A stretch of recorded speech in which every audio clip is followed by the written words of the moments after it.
કેમ છો? મજામાં? સુવાક્યોની દુનિયામાં, સુવિચારની દુનિયામાં આપનું સ્વાગત છે. મારા મિત્રો એવું કહેવાય છે કે મુશ્કેલીઓ, પ્રોબ્લેમ્સ એક એવી પરિસ્થિતિ છે કે જે વ્યક્તિને હંમેશા વ્યસ્ત રાખે છે અને વ્યક્તિ તે સમસ્યાની ઉપર કામ કરીને તેનું સમાધાન લાવવાનો, તેનો ઉકેલ લાવવાનો પ્રયાસ કરતો હોય છે. આવી જ કોઈ વાતને સુવિચાર તરીકે કોઈ અજ્ઞાતે ખૂબ સરસ રીતે લખ્યું છે. આજનો જે સુવિચાર છે તેનો વિષય છે મુશ્કેલીઓ, પ્રોબ્લેમ્સ. કોઈ અજ્ઞાતે લખ્યું છે કે મુશ્કેલીઓ એક રૂથી ભરેલા કોથળા જેવી હોય છે. જો તમે તેને જોયા જ કરો તો લાગે કે બહુ બધું વજન છે, પરંતુ જો તમે એને ઉચકી લો તો તે એકદમ હળવા ફૂલ જેવી જ લાગશે. મારા મિત્રો, વાત ખૂબ જ સીધી છે, ખૂબ જ સરળ છે, એટલી જ મહત્ત્વની છે.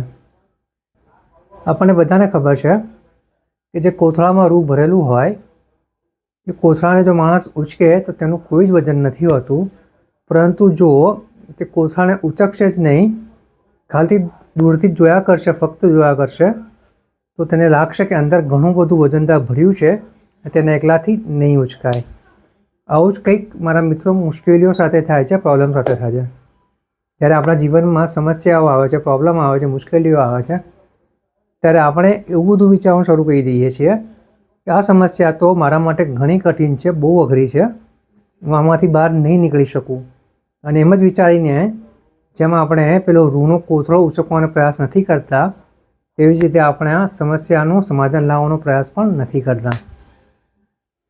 એટલે અજ્ઞાતે બહુ સરસ લખ્યું છે કે કોથળો ભલે ગમે તેનો હોય, રૂનો હોય કે બીજી કઈ વસ્તુ ભરેલું હોય, પણ એ વખત એને ઉચકવાનો પ્રયાસ તો કરો.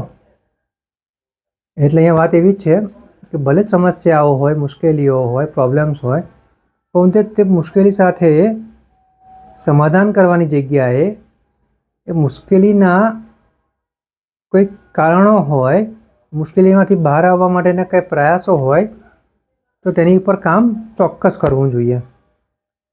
કારણ કે સમસ્યાઓ તો રહેવાની જ છે, મુશ્કેલીઓ તો રહેવાની જ છે, પરંતુ જે વ્યક્તિ મુશ્કેલીઓમાંથી બહાર નીકળવાના પ્રયાસો કરે છે, મુશ્કેલીઓને દૂર ભગાડે છે, તે જ વ્યક્તિ પોતાનું જીવન વધારે સારું, બહેતર બનાવે છે.